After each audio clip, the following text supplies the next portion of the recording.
আসসালামু আলাইকুম বন্ধুরা। আমার তো স্বপ্ন অনেক বড়, জানি না কতদূর কী করতে পারবো। যেমন গোল্ডেন রেড পেয়ারাগুলো এনেছি, গাছগুলো ধরেছে।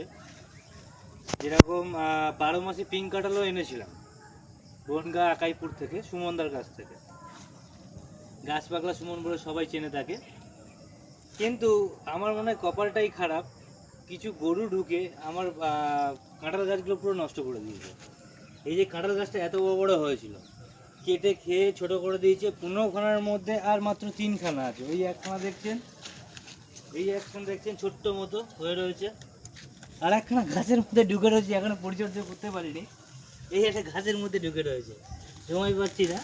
এই একটা গাছের মধ্যে ঢুকে রয়েছে, যেগুলো এখন ফের সার দিয়ে তুলতে হবে। যদি পরবর্তী সময় আরও কাঁঠাল চারা করতে হয়, আমি এর থেকেই করব।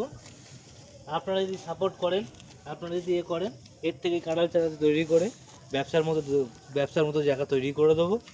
শুধু এইটুকুই বলবো যে আপনারা আমার পাশে থাকবেন, একটা লাইক করে, একটা কমেন্ট করে, একটা শেয়ার করে আমার পাশে থাকবেন।